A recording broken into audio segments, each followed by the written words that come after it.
Assalamualaikum sahabat Karang Official, berkah selalu buat kita semua. Tragedi gerakan tanggal 30 September tahun 1965 atau G30S sudah 57 tahun berlalu. Dalam tragedi itu, 7 perwira TNI AD yang kemudian disebut sebagai pahlawan revolusi gugur menjadi korban. Beranda Nasional G30S, 4 jam pengangkatan jenazah 7 pahlawan revolusi dari sumur lubang buaya.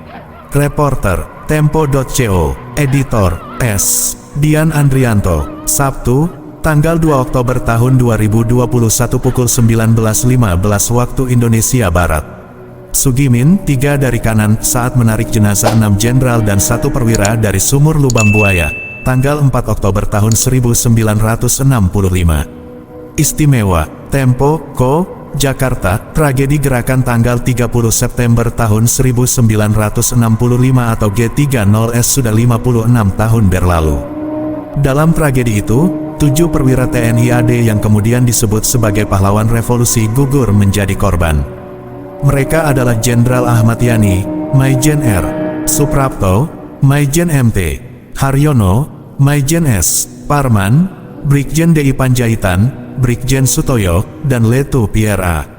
Tendean, berdasarkan beberapa sumber, ketujuh orang ini dijemput paksa oleh pasukan Cakrabirawa dari kediaman masing-masing pada tengah malam dan pagi buta. Mereka semua dibawa ke daerah Lubang Buaya, Jakarta Timur. Kemudian jasadnya dibuang ke sebuah lubang sumur kecil, yang disebut sebagai sumur lubang buaya. Dalam catatan yang dibuat Cornell University Press 1966, jenazah 7 pahlawan revolusi tersebut dapat ditemukan seluruhnya pada tanggal 4 Oktober tahun 1965. Lokasi jenazah ditemukan oleh Satuan Resimen para anggota Komando Angkatan Darat RPKAD di kawasan hutan karet Lubang Buaya. 7 jenazah itu ditemukan di sumur tua dengan kedalaman sekitar 15 meter. Pada tanggal 4 Oktober tahun 1965, pengangkatan jenazah pahlawan revolusi dari Lubang Buaya dilakukan. Pembantu Letnan II Marinir Purnawirawan Sugimin, merupakan satu dari 12 orang yang melakukan pengangkatan jenazah. Selain Sugimin, ada Winanto, Sutarto, Saparimin, J. Kando, A. Sudarjo, Hartono, Samuri, I. Subekti, Baharudin Sumarno, Dr. Gigi, dan Ho Chiu Leong, dokter tentara.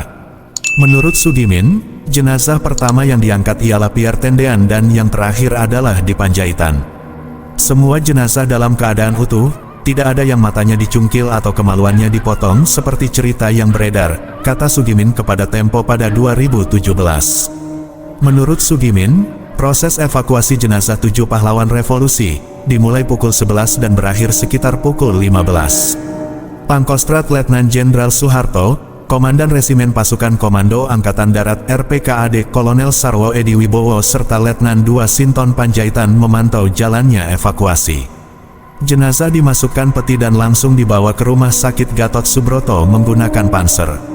Setelah semua mayat terangkat, lokasi disterilkan, tidak boleh ada yang mendekat. Dijaga pasukan baret merah, kata Sugimin. Keesokan harinya, bertepatan dengan HUT ke-20 Angkatan Bersenjata Republik Indonesia pada tanggal 5 Oktober tahun 1965, ketujuh jenazah korban G30S itu dimakamkan di Taman Makam Pahlawan atau TMP Kalibata. Tekad kita dengan nama Allah yang Maha Kuasa, bahwa kita akan tetap menegakkan kejujuran, kebenaran, keadilan.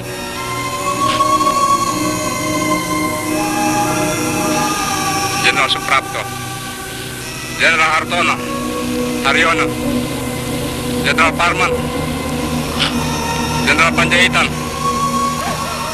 Jenderal Sutoyo, Letnan Tendean, kamu semua mendahului kami semua yang kamu tinggalkan punya kewajiban meneruskan perjuangan kita, meneruskan tugas angkatan bersenjata kita meneruskan perjuangan TNI kita, meneruskan tugas yang suci. Kamu semua, tidak ada yang lebih tahu daripada kami yang di sini, daripada saya. Sejak 20 tahun kita selalu bersama-sama membela negara kita, perjuangan kemerdekaan kita, membela pemimpin besar kita, membela cita-cita rakyat kita. Saya tahu kamu manusia tentu ada kekurangan, ada kesalahan. Kita semua demikian. Tapi saya tahu kamu semua telah 20 tahun penuh memberikan semua dharma baktimu, semua yang ada padamu untuk cita-cita yang tinggi itu.